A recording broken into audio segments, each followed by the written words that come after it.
All right, good evening, SoMeDocs. We're here for the physician panel discussion following our Tuesday evening SoMeDocs lectures. And this week, the topic was on messaging. I have three of our SoMeDocs members here with me tonight to lead us through this discussion and share how they've had experience with messaging, honing it in, and how it's impacted their practice and perhaps other businesses outside of medicine as well. Thanks everyone for being here.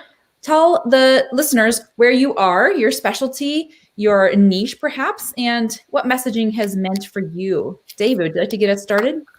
Sure, great, thanks. Great to be here, everyone. Thanks for having me. I'm David Law. I'm an internist and hospitalist based in Los Angeles. My little thing, my niche, I guess, is I'm also creative, and I've done a lot of things in music as well as some film production. So I kind of bring that other side of me. It's a very active side of me as well. So messaging is a huge part of what I do, just both in the clinic and both in the hospital and even on creative endeavors, because in every way you have to really explain yourself to others who are working with you. So it's vitally important. I think that really what makes or breaks often a lot of projects. So it was a great talk yesterday. And I think it's so important to notice how it can apply, clinically and beyond. We saw that in last week's panel as well. So we're looking at reviews last week, and we think, wait, has the hotel industry applied to medicine? And actually, there are often so many parallels we can draw across industries. So I'll be interested to hear you pull that through. All right, Christopher, tell us where you are and some of your thoughts on messaging. Hey guys, I'm Dr. Christopher Liu. I'm an orthopedic surgeon by training based out of Houston, Texas, and I'm a serial entrepreneur. My message is mainly teaching financial literacy and advocating for financial freedom for physicians. And I do that through a variety of ways, through webinars, through affiliate partnerships, podcasts, books, and my monthly membership coaching series. I have my own consulting company where I'm a keynote speaker, 4 times Amazon author, and my recent Kevin MD articles, as well as I've spoken at for Peter Kim and also upcoming White Coat Investor Conference. So during the COVID-19 pandemic, I've leveraged social media and doubled my online revenues through the messaging portion, which we're going to talk about tonight. So I'm really passionate about digital content creation and especially online branding and messaging. And I'm happy to answer questions as we go forward. Excellent. So exciting to hear all those different mediums, right? So where messaging can emerge and that you may not have to be stuck with one, or if you feel like you're not secure in one, there are lots of options to explore. Thanks for sharing that. Latifat, tell us where you are and what messaging has meant for you, maybe in this time particularly. Yes, absolutely. So thanks for having me on. I'm Latifat, Dr. Latifat. I'm a GI doctor in Sacramento, California. I also am known as Money Fit MD. I help women physicians get their money right by helping primarily with the psychological part of personal finance and also with some of the numbers, because I want every single woman to have money. So that's my goal. But messaging is really, really super, super important. And I think for me, messaging goes back to actually med school. When as a third-year med student, one of my attendants who actually has no idea how much impact it had in my life gave me a book that was called How to Say It for Women. And very, very powerful book because, communication is super important. And I feel like over the last 10, 15 or whatever years, my messaging has been a work in progress. But even more so recently over the last year where I've been working more with women physicians as a certified life coach to help them get their money right, messaging is so, so important, right? A year ago, I had no Instagram account. And now I have to do all that, or I get to do all that stuff and communicate effectively because I want to reach the people that I want to reach. And this guy's here, super impressive. I'm honored to be part of this conversation. I'm going to be part of the White Coat Investor Conference as well next year, which I'm super excited about. I will be talking about money mindset and the missing curriculum in that regard in our medical education. So thanks for having me here. Mm-hmm. So many ways we can go. And I love that we have this little mini version, right? White Coat Investors Unite here in this panel. And I hear so many great opportunities in it.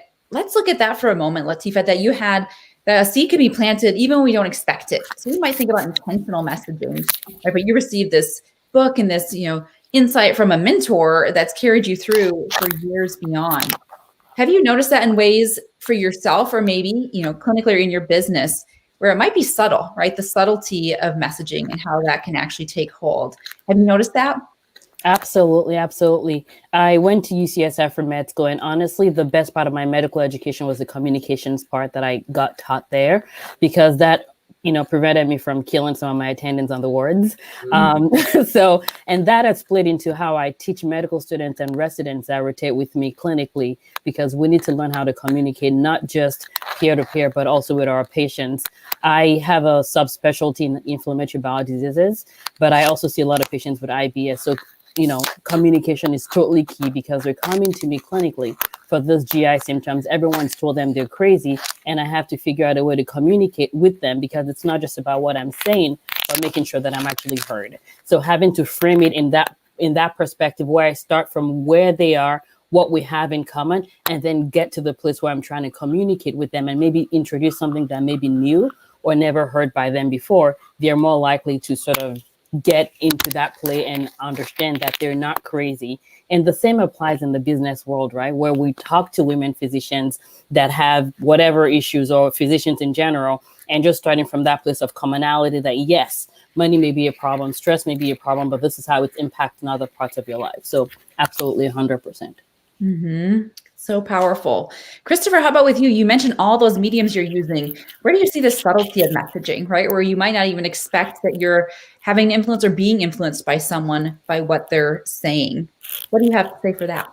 Yeah, so I think really your online brand has to be really unique and on point. So I think especially in today's digital age, there's so many different mediums from which to choose from. And really there's so many, there's an infinite number of niches to be able to choose from. So in particular, so that you first have to decide what niche you're going to focus on. So for mine, it's going to be physician finances. And then from there, it's going to be you decide what type of medium. So for example, Instagram is great for photos. YouTube is video. Podcast is audio. You have a blog, you have books. So any sort of medium. I really think that in terms of education and really reaching the masses, audio and video are the ways that people are consuming content, especially in the mobile age. So on their mobile phones, it's really moving away from the desktop, laptop, the tablet, and moving on towards the mobile. And with virtual reality, it's going to get even more video and audio based. So really have to decide what's your niche, what's going to be your message, and decide what types of mediums you can reach your particular segment and audience. So and then from there, like for example, I'm on Instagram. That's my predominant way. But Instagram is awesome because you have photos, you have videos, you have reels, you have stories, and then plus you have Instagram Live. So and then all of these platforms are evolving and coming up with more and more different functionality for the users. Excellent. And I love you. Thank you for bringing all those like different mediums in and what is best for what, right? The picture and the words and the video and how to optimize that. And you could take the same message in different platforms and, translate it in different ways. So helpful. David, how about with you? What do you notice as subtleties in messaging, how they can come through, how you can maybe leverage them, right, to your advantage? Yeah, I think we literally live in a day and age where there's almost messaging in everything. It used to be just a photo or just something that you post on Twitter, but now there's so many levels of things. Chris, like you just said, there's the Instagram, but there's also the stories. Now the stories that disappear in 24 hours, and there's a certain thing to that. And there are industries that are built around this. People have these ways to navigate all these various social media platforms. And frankly, in a world where even now we're online broadcasting to our wide audience, we live in an online world where everything is being thrown at not just us, but our parents and our generations beyond that. So, I think one of the things about the messaging that really I've been learning the last couple of years is also to be very aware of what is being messaged when I'm speaking and when things are being put out there. Because even some things that I'm not aware of, that when I show something or I say something, people will take their own interpretation out of it. And for better or worse, I've had times where that's a really great addition, or people come out and say, you know what, that actually rubbed me the wrong way or something, like, oh my God, I didn't mean that. So that awareness, I think, has been very new in our society, and it's something that I'm going to learn myself. And Dr. Latifat, I went to UC Davis. I spent all my time at the Med Center out there. So I love Sacramento. Go Aggies. Great place. I think that's such an important notation that's the intention, right? Both in the consumption and the production of messaging. And also that intent doesn't always match impact. And so even if we did have intention and we put it out there, being able to receive it in a graceful way, perhaps, and make adjustments as we need to, and noticing our reaction, so when we receive something and we think, was that what they meant? But we often don't take that time. It's just quick, right? We just see the thing and we move on, and then subtleties are planted in our head afterwards. So I think that's so important to notice, what do I mean? And when I get the feedback, did it match? Did it match what I thought I meant here? And how do I want to adjust that? David, you were involved in the discussion yesterday. Tell us some of your main takeaways. What was surprising, perhaps, from the discussion, or maybe any pearls that you picked up from the lecture yesterday? It was great. Fantastic speaker. And I think just his pearls just on, just very simplified. I guess he has a much longer course, but the three things, the one thing that I really took away from it was when you're speaking, really got to focus on the why and the how. I think a lot of times when we talk, we can say a lot of the what, a lot of things, a lot of like, this is an observation I made or whatever. But the true motivation for messaging is like there has to be a solid, firm understanding of why you're saying a certain thing. Your listener has to understand why you're telling me this thing. And I think that's a strong point to make, even when you're making presentations or giving lectures or talks. From the very get-go, when you have that clear definition of why you're talking, your listener is more inclined to listen to you and pay attention. Mm-hmm. So I think that's very clear in whatever communication you do, is like from the very get-go, this is my intention and this is why we're going to talk through it, and you'll always be, in line that way. Mm-hmm. Let's bring that into some of the writing. And I know Christopher and Latifat, both of you have had pieces in different spaces, Psychology Today and in Kevin MD. How do you get into your why when you sit down to write? And how do you maybe screen for that when you're submitting your final copy? Christopher, why don't we start with you? Sure. So my why actually goes towards, because I've always been really an entrepreneur. And I, from an early age, I developed an entrepreneurial skill set, and I made it instinct because I had to, because I had, I came from a lot of uncertainty and a lot of dysfunction. So having different sources of income for me was a means of survival. So that's been my why, because I started really honing in and focusing on financial freedom as a medical student, and that set me years ahead of a lot of my colleagues and cohorts. And recently, we've been through 3 major crises, most recently the pandemic. And I see physicians as a cohort, we're still struggling financially. We enjoy, very nice, large earned incomes, but we don't really know how to convert that income to passive income. We really don't know how to diversify our streams. So I think that's, and we're not taught about financial literacy and, that sort of thing. And I'm not sure if that's by design or cultural, but that's been my main why.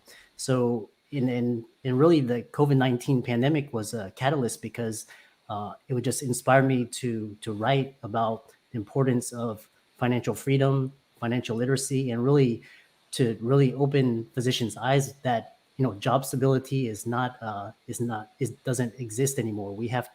There's no career or job that's going to provide income to you for life. You have to learn how to create your own sources of income apart from your job, and that don't take up your time. So that's been my main thing. So that most recent Kevin MD article talking about how COVID-19 is forcing physicians to rethink the concept of job security went semi-viral. It got 2,000 likes and shares, and really that's sort of been the catapult and catalyst for a lot of my clients that I've gotten during this pandemic time.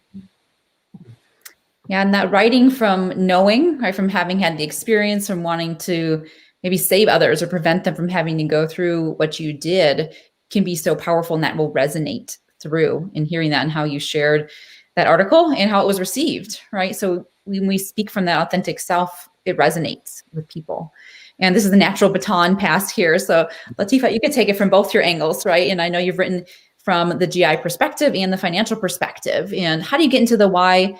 And is there a common point for both of those? That would be interesting to hear. Absolutely. I was thinking about it a couple of days, and my thought was my GI world and my financial world are sort of separate. And what I found is they actually are not separate. The clients or the subjects are just different, right? It's healing the patients directly or healing the healers. So for me, it's been really helpful to just really sit down and define my why, because ultimately, I mean, we all have lives here. I'm married. I have 3 little kids. You may hear them in the background. So the time that I'm spending on this stuff has to be worth it for me. And what does that mean? So I have to make sure that it's really what I want to do, and it's really giving value the way that I want to create it.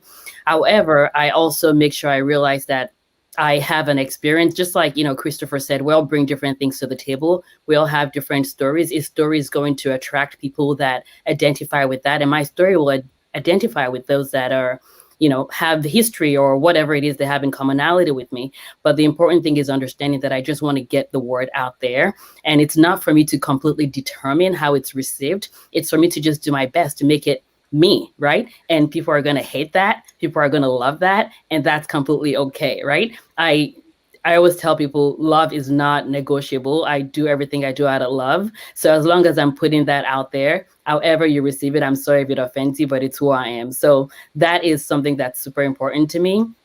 And just being able to communicate that and see what part of me I feel comfortable sharing out into the world and seeing where that goes. So for example, the Kevin MD article that I wrote was about talking about money and how not just the qualitative or the quantitative actually, but talking more about the qualitative part of personal finance, right? Because you could have $5 million today and have a miserable life. And what the heck is the point of that? So really understanding that it's about the numbers, but also the quality of your life, right? No one on your deathbed ever wished they worked one extra day or had one more penny. I mean, if you're really poor, yes.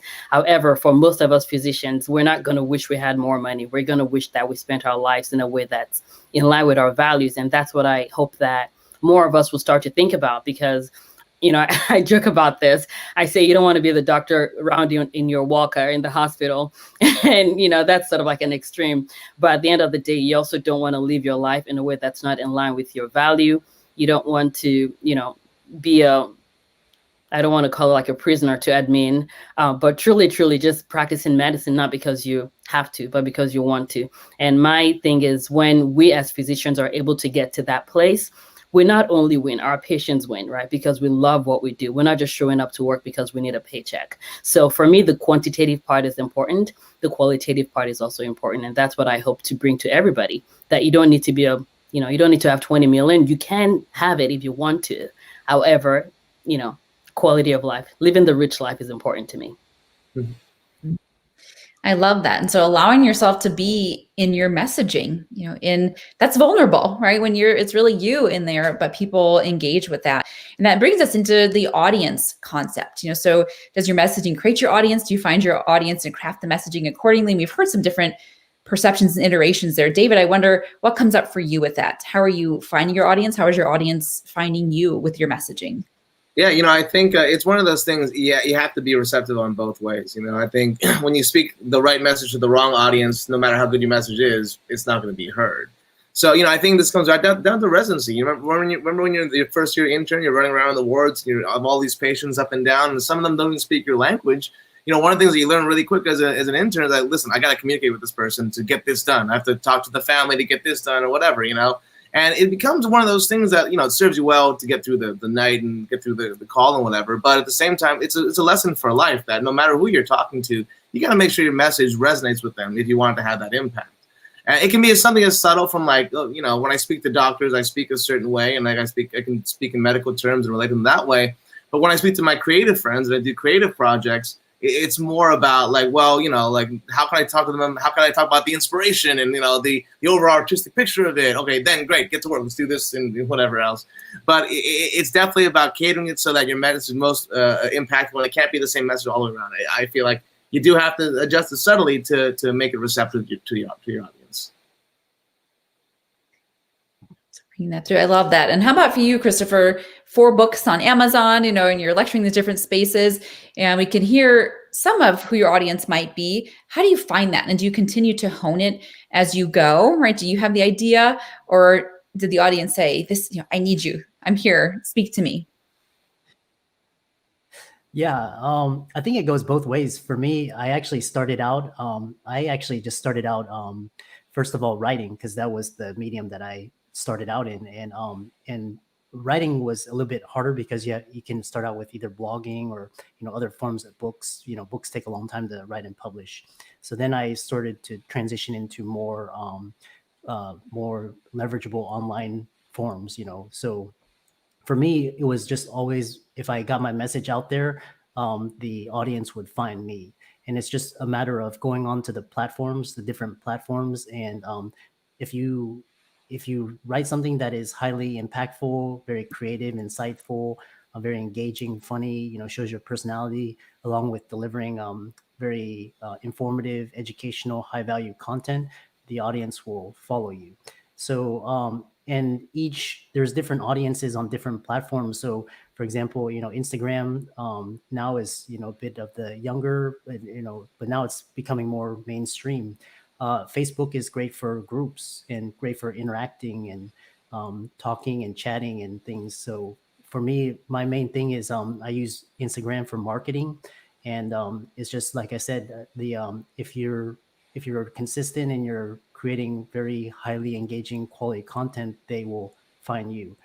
There is sometimes when you're going into certain niches or you're trying to attract new clients or clientele, you have to go onto these platforms and search for them. So that's either through following followers or looking at different hashtags, different trends, different influencers, following the influencers, see who's following them. So that can also help to attract an audience as well. So, and then, for example, TikTok is actually becoming more mainstream. That's going to be very highly engaging, short form, very highly addictive video, audio, sound bites, and things of that nature. So.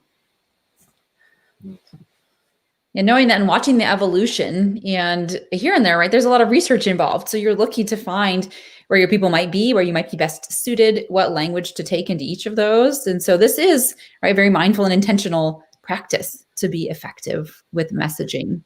Latifat, how has it evolved for you as you moved, between clinical and the financial world in crafting that audience following?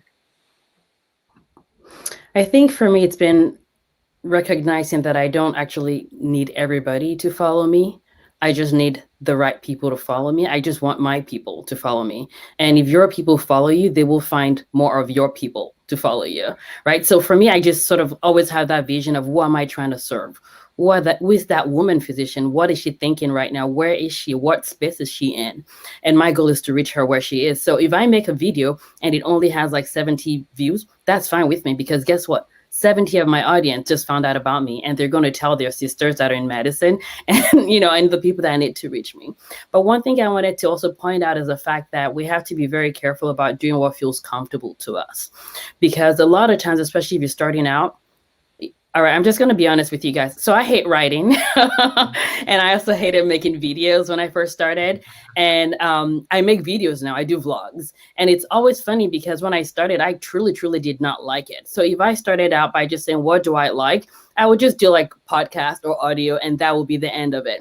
However, I decided which one of it would be the hardest one for me to do. So that's how I started, by doing video first, because if I can do video, I can literally do anything, right? And it's just a matter of just showing up consistently, regardless of how I feel, understanding that I have message and I have words and information that's useful to that physician that's burnt out right now. Like, when I think about that, it's hard not to get my butt off the bed to make a video. So that's the important thing. Don't go based on what feels comfortable. Go with what you think will be the hardest for you and start with that. In fact, today at work, someone recorded a video. They wanted some video made for one of the higher level leadership at work. And I did the video with them within 30 seconds. And the guy looked at me and was like, have you done this before? I just started laughing because I'm like, that's what I do all day. But the bottom line is, since I've been doing the vlogs, I've had speaking opportunities, even at work, with people that don't even know that I do what I do on the side. But the bottom line is, once you get started with the hardest thing you could do, everything else feels easier from there. Yeah, there's a eat that frog mentality coming through, right? Brian Tracy happening. And we heard that, a couple of weeks ago in our audio discussion. And Dr. Lynn, I see you in the chat. Thank you for always being here and engaging. And when people can see you and hear you, right, it increases the engagement in all those settings, in the clinical setting, in those entrepreneurial settings. People feel like they see you because they do, right? And hearing your voice makes a difference, and hearing your message allows them to get to know you. And especially right now, when we're kind of isolated in many ways, it can be really a useful leveraging opportunity. And thank you for pointing that out, right? Do what isn't comfortable, and why not, right? And I know all of you have spoken on this in the group in different ways. Like practicing, it is a skill that can be learned, right? We're not just natural born speakers. Some people might have an inclination, but you can actually practice and enhance that skill. And I also want to hear in there this relationship between the clinical and the non-clinical. So that same act of word of mouth referrals, right? So it's applicable in both places, and getting your colleagues to know who you are and what your specialty is. And so it's the same, right? We're looking for those quality referrals in both settings. And how do you help cultivate, like you're cultivating that ideal client or referral and knowing who that referral base is? So maybe it's not the people who are directly seeking your services, but who would send someone to you very knowingly. David, does that come up for you? And how do you help nurture that in an effective way? Yeah, I think one of the biggest things when you try to find these connections, especially, we're all professionals, our lives rely on making professional connections, is understanding that that you can vibe with these people that you're connecting with. Certainly, as a hospitalist, I do a lot of consulting, and, sometimes I have to talk to the GI specialist and the nephrologist and the cardiologist, but oftentimes I have a choice by who I need to call. And oftentimes it kind of relates to like, well, you know what, me and him work better on this kind of case, or me and her work better on this kind of case. And that comes to a very personal thing. So you start to see at one point, the work becomes a skill set. Like, okay, there's the skill of the work and how well this person can do it. But then there's also the communication. Is this person of like mind of me? Is this person is someone I can synergistically work with and really, create something and do the patient care with?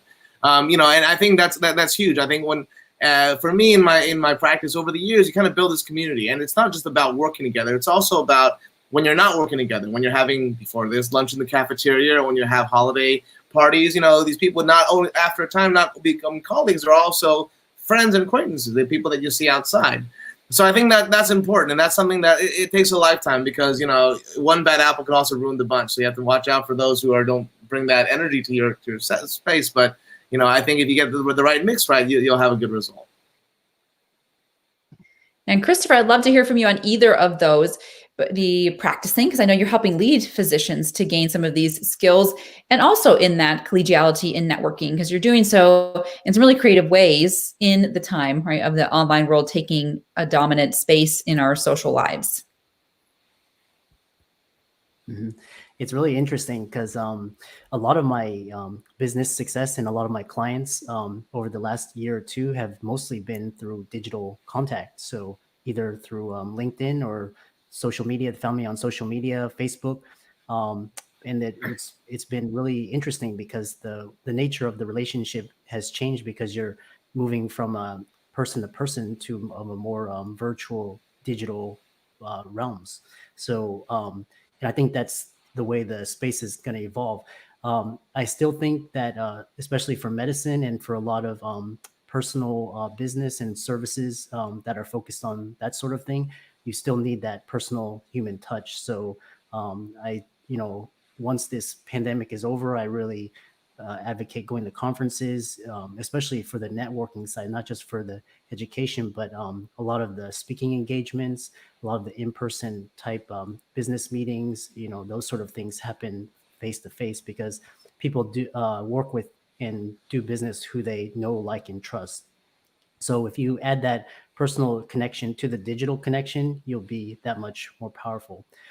Also, in today's realm, what I advocate in my coaching sessions is that there's networking 1.0, where you shake hands, you exchange cards, and that sort of process is evolving into networking 2.0, and that's through leveraging different digital realms of social media, all of the different platforms, and that sort of thing. So, and I think if you can get really efficient and very effective at cultivating relationships through social media, your networking will grow exponentially, and you'll achieve more professional financial success. We imagine the conferences when that will happen. It'll be so fascinating to have made all these connections this time and then get to see the real person, right? Like it's in real time, and that's going to be amazing. Exactly. Latifat, I'd like to hear from you if there has been recently a powerful message that you received that drew you in, that engaged you, and perhaps what were some of the qualities or characteristics of it that you remember just struck you, right? Kind of like hit you viscerally and pulled you in. So it's funny you ask, because I just hired a marketing coach, and her messaging truly resonated with me. And the reason why is because I like her system. I'm not a rule follower. I'm not a step 1, 2, 3. I'm sort of like a freestyle kind of person. And I love the fact that our marketing is not, oh, this is how you do this 1, 2, 3. No, it's sort of like marketing based on love and based on yourself. And that has been huge for me and the reason why is because if we think about the way we've been trained in medicine, we've been trained to sort of all fit. It's like there's no one size fits all, but we've all been told that we have to fit this one type of culture, this way of talking, this way of looking. This is professional versus not professional. So there's something truly refreshing about someone coming to you and going, you know what? Scratch that. Be you. We need you. And I love it because it really resonates with what I tell people, which is I love diversity in what we do, diversity in how we look, how we speak, what our interests are. And the goal is not to make you sound like me or look like me. And her message has really resonated with me in that regard, because that's what I truly want. Just market and tell people what I do, help people. And, you can't go wrong with that. Yeah, I think that's so great. And so we talked about the why, and we hear that in there, but also that the how doesn't always have to be super pragmatic and step specific, right? The how can be that spirit of it and the energy that you bring through that process. Christopher, how about for you? Has there been a recent receipt of messaging that really struck you? Well, I think a lot of it, the messaging is that really struck me was especially as things are transitioning. First was with the pandemic when it first hit. A lot of the messaging was based on fear. So a lot of physicians, had changes in their occupation and their job status. So a lot of them were coming to me for coaching and help. So what I did was because I had such an influx and high number of clients, I really didn't have the time to address each one individually. So I started, group online coaching, and that sort of leveraged, technology, social media. I was able to leverage the message to a greater audience. And I then leveraged that for further speaking engagements and further events, because you can speak to, a group of 15,000, 20,000 people very easily over the internet. As the pandemic sort of winded down towards now, but is sort of starting to pick up.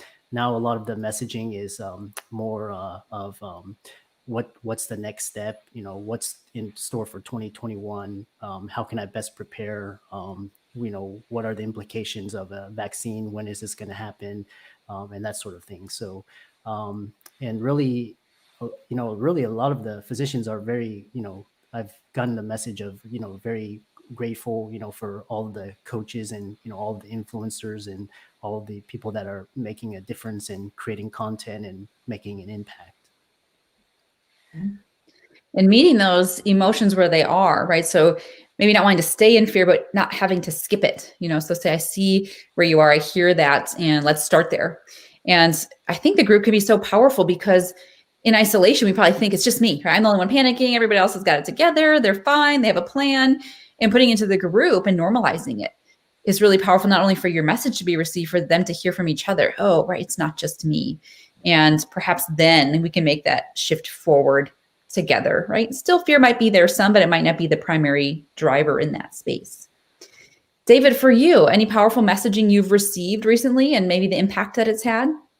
I think, Chris, you brought up a great point, just the messaging about the pandemic in general. I think, immediately after the first couple months, the messaging was very much, okay, there's a lot of fear out there. Let's mitigate the fear, tell everyone the facts, and get everyone on the same page.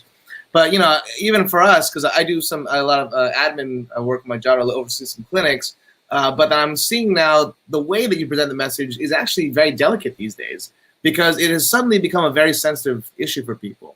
Some people are still in fear and are very fearful. some people react very angrily to it. Like, well, this might not be as blown out proportion, whatever. There's a whole spectrum of things.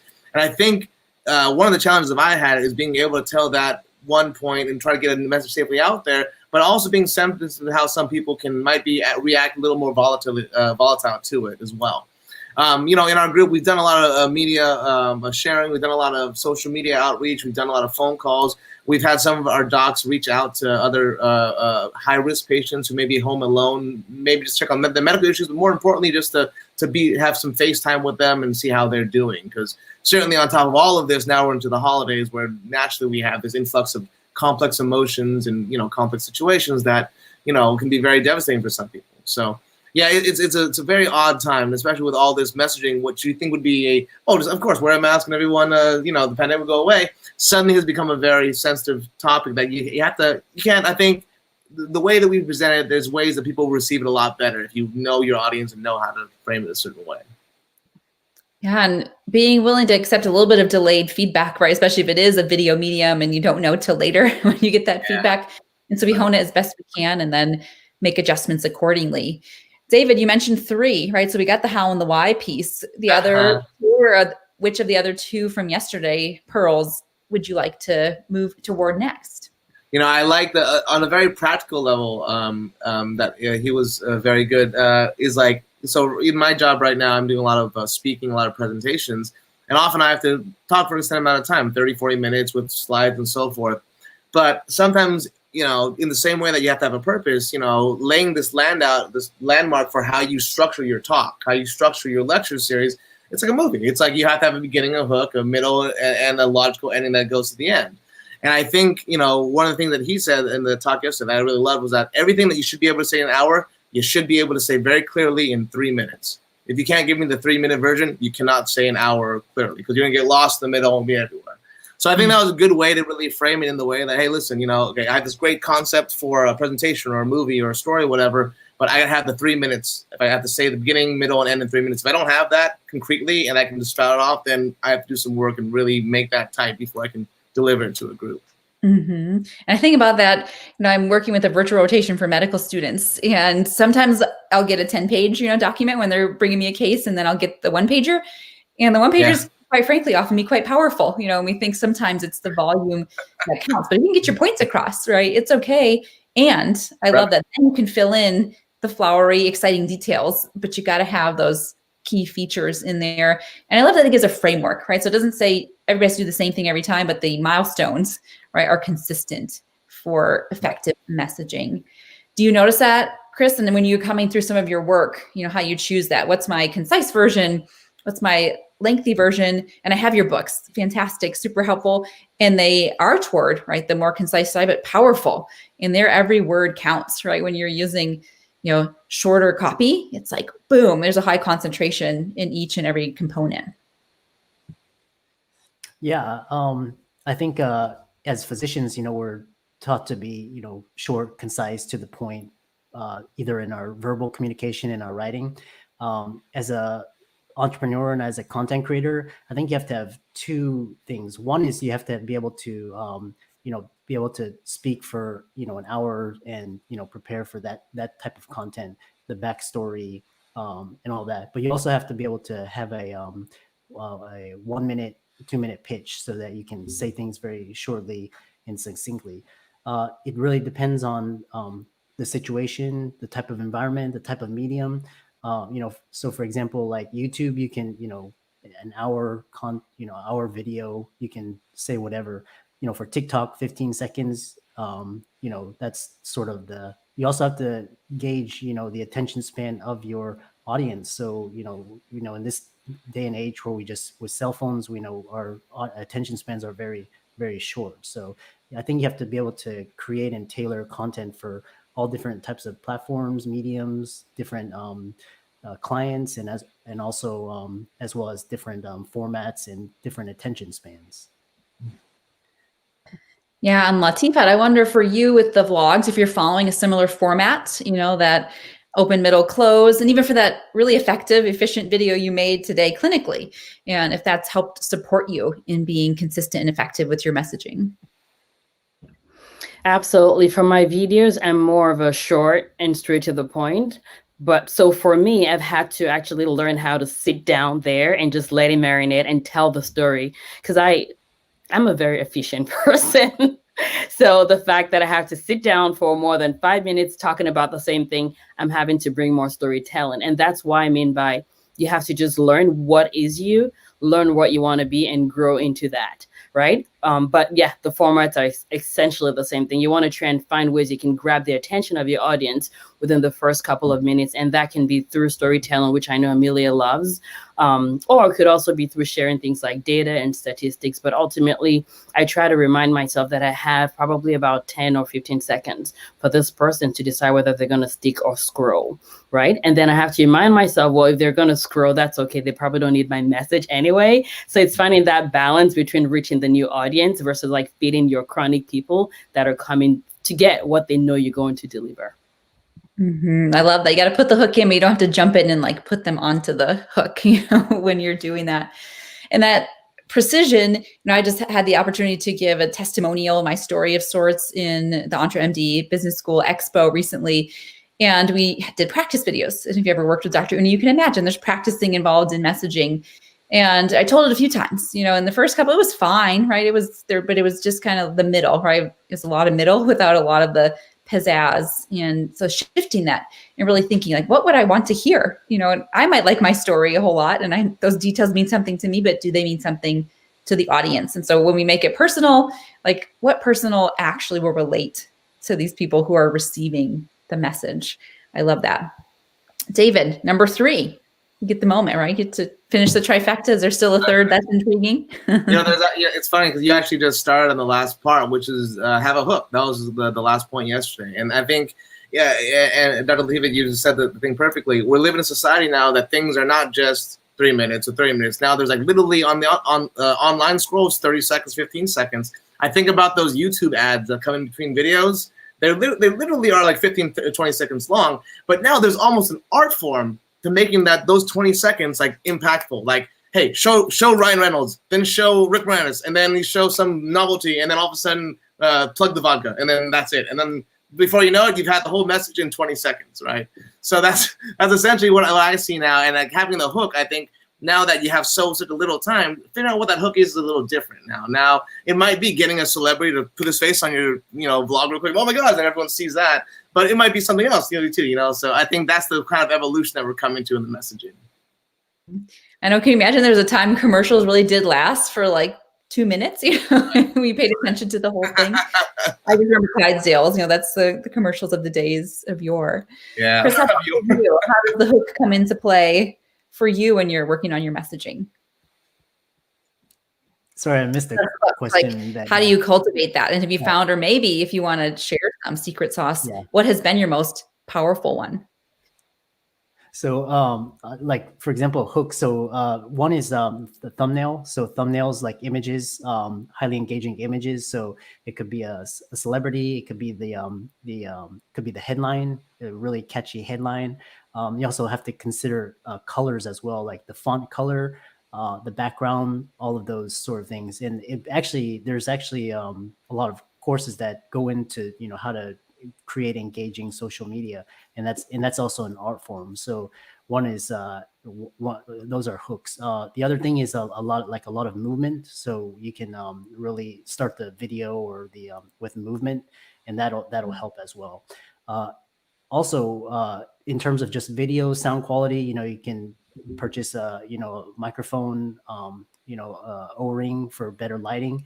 All of those improve the quality. But really, it's really going to be the core content of the story. So the story is going to be, Joseph Campbell has this concept called the hero's journey. So, and that's really what's going to hook and captivate your audience. Because if you have a very inspirational or very highly motivational story, and usually it's someone who's gone through tremendous hardship, either financially or health wise, relationship wise.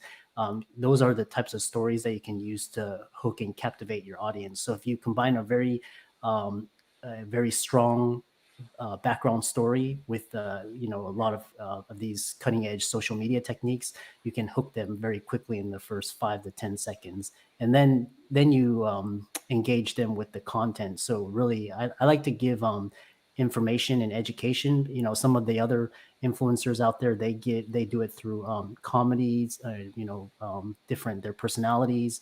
So there's a different ways and means of educating the audience. And then after that is, usually it's an ask, so you can ask them to subscribe or click on the link, and that sort of thing. So it's a hook, and then peak, valley, and then the ask. So that's how I like to use it.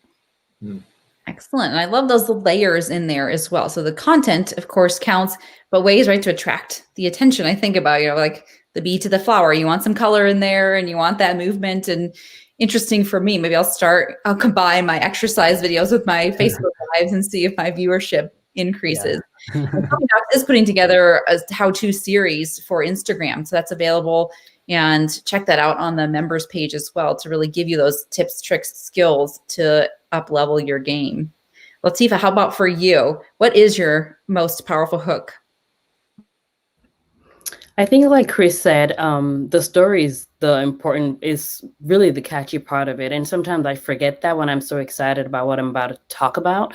And that's why the importance of me grounding myself, I've truly seen that as I've continued to make more and more videos, right? But definitely sharing a story or statistics, that's really important. That's pertinent to what you're sharing about. So for example, I did a video at the peak of the pandemic about how to recover financially, sort of how to survive during this pandemic. And there is really, really scary data out there about what percentage of physicians actually suffered income loss. And I wish that we weren't going to see that again. However, with the increase that we're seeing, that may start to come back into the conversation. But statistics such as that may be pertinent to the thing that you're talking about can be really powerful, not just to grab the audience, but to really help them understand the impact of this problem, right? If so many physicians are living from paycheck to paycheck, that is significant information that we need to know and figure out the solution for. So yes, it grabs the audience, but it has to be pertinent to the message that you're trying to do. I mean, obviously there are different ways of doing this. You can talk about what happened on TV last night, for sure, that would grab your audience, but that may lose them after that intro.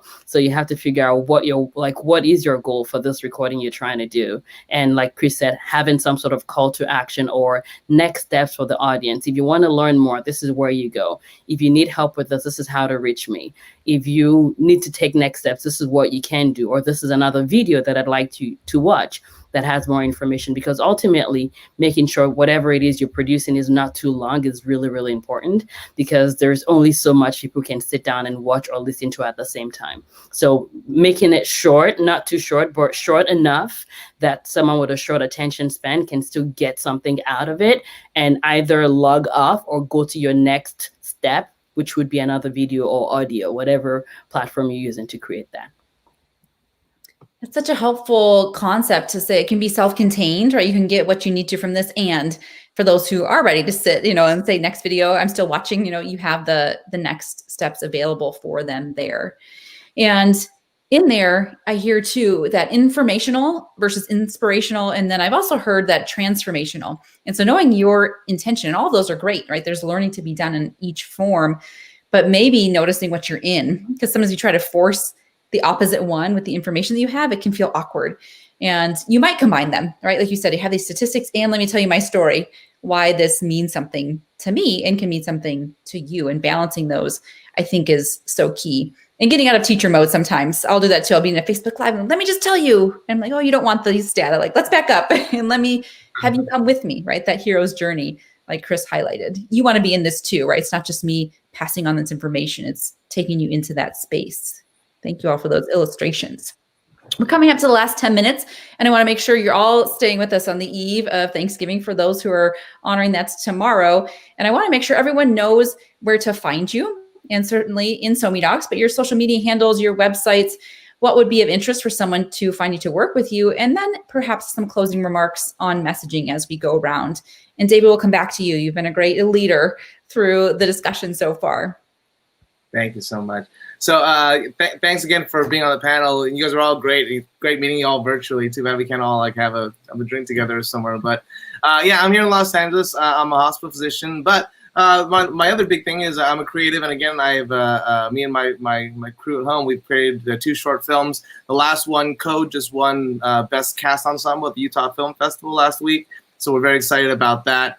You can find us at our website on thirdcallproductions.com. That has all of our some of our movies. The last movie, Code, is not on yet. It's on the festival circuit, but it will arrange something to be done. We can maybe have a showing here. It's a 17-minute short, and it's pretty cool, in my opinion. But you can also find me on Facebook. My production company is thirdcallproductions.com. But Third Call Productions, we're also on Facebook and Instagram.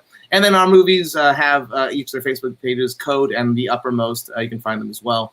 Last thing I'll leave you with is a hook. You know, you could talk about this. Christopher, you said the hero's journey. You know, when you say the hero's journey in film, you talk about the traditional arc of a film, the 3-act structure, where the hero has, you know, in Act 1, he have the conflict and he resolves it throughout the thing.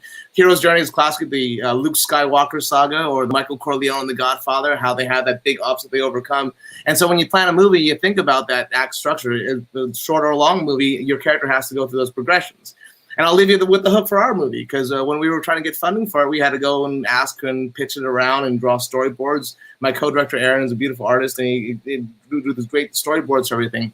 But the hook that we presented to all of our meetings was Code, a movie on physician burnout based on medical residents. Log line, a senior medical resident fights disease, demons, and the specter of death on call, period. And then with that, you know, we let it sit in the air, and then, you know, we showed the story and we showed some of the pictures, and we got funding for our movie. So very important. And, you know, I thank everyone for being on the panel, and great meeting all of you. Congratulations. That's amazing. What an important message, as we all know, to bring forward, and not underestimating where messaging can go, right? So award-winning cinematography. So thank you for doing that and for sharing. Chris, how about for you? Where can the viewers find you and your closing remarks on messaging?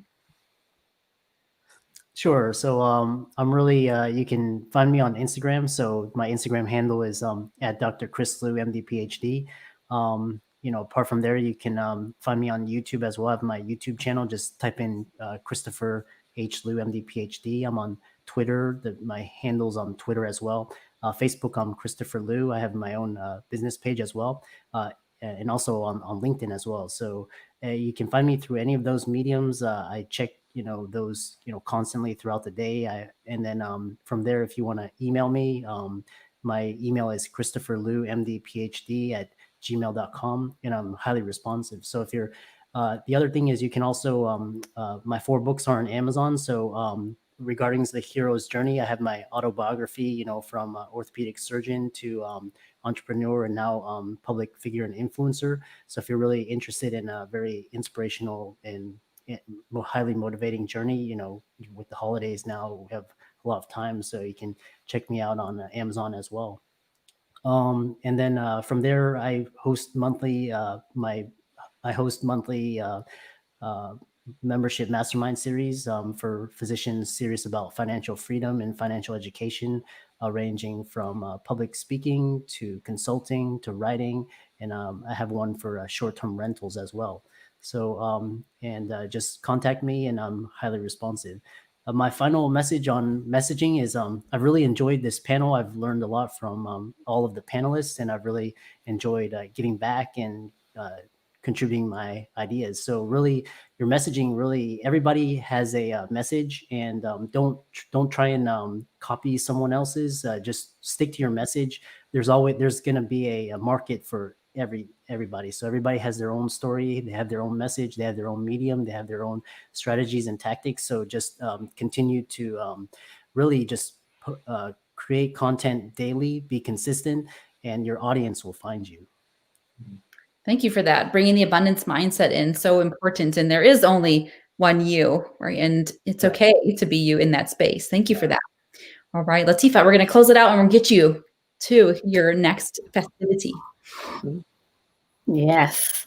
So one advantage, or one good thing that's actually come out of COVID, is a lot of us have now been focused on the online space. And what that's truly done is helped me focus on my other colleagues in the online space. And it's been a huge, huge, huge pleasure getting to know so many of you guys and continuing to meet those of you that I'm meeting for the first time.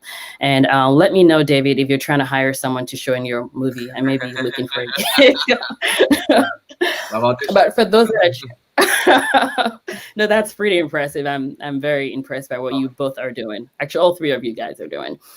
So for those that are trying to reach me, you can find me online on Facebook or Instagram at MoneyFitMD, MoneyFitMD.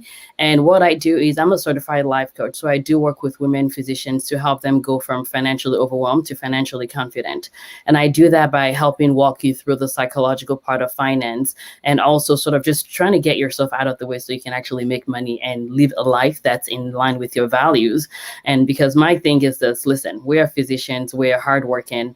Medicine training has sort of screwed us up a little bit by helping us or teaching us to sort of fit into a box. But this is the time to just remember that we can be whoever we want to be, and you can have money, and that's okay. And you can have choices within or outside of medicine, because I truly believe that when women, physicians, and physicians in general, when you practice medicine because you want to, not because you have to, that truly is a sweet spot. And I really wish that on every single person. So I do that for women physicians one-on-one, but I also do that in a group setting. So my group is actually going on right now. I have a group of women physicians that I'm working with over 8 weeks. And my next one is launching in December, and it's going to be fantastically fantastic, if I can say that myself. And it's not going to be about the details of money. We'll talk a little bit about money organization and automation and optimizing and diversifying, but it's truly how to become the boss of your own psychology when it comes to money, and truly just owning your own, optimizing your relationship with yourself, just really getting to love yourself, trust yourself so you can do whatever the heck you want to do. So I'm super excited about that. And my website is moneyfitmd.com. And in terms of your last question about messaging, I think the important thing is, especially if you're just starting out, it can be truly overwhelming, where you're like, oh my goodness, there's Instagram and there's Facebook, there is LinkedIn. And I'm like, what the heck is going on? The bottom line is just start somewhere. Find out where is your audience? Where are your people? And start there. And as you optimize that, you can move to the next one. And the nice thing about it is the content that you've been creating on one medium can now be used on the next medium, where it's going to be fresh eyes. It may be 3 months later. But the bottom line is, don't get stuck in overwhelm. Just start by picking one thing, starting somewhere. And remember that the whole idea of messaging is not something, you don't start with excellent messaging. You become an excellent messenger. And the way you do that is by talking and speaking and seeing the feedback. How is this being perceived, right? And editing and improving. It's always going to be a work in progress. If you hear me talk about my business next year, it may be the same thing, but I will talk about it in a completely different way. And that's okay. But the bottom line is, there are people that need what you're doing out there, whether that's financial education, whether that's entertainment. There are people that are waiting to get out of the gloom of 2020. So the more you perseverate and be stuck in your head and finding the perfect message, the harder it is for those people to find you. So we all need you. We all need everybody to thrive. So get out there, start talking, and you can work on the edit later. I love that. So much goodness here tonight. Great girls. And we have movies to watch and books to read and mindset to manage. So homework has been assigned, SoMeDocs.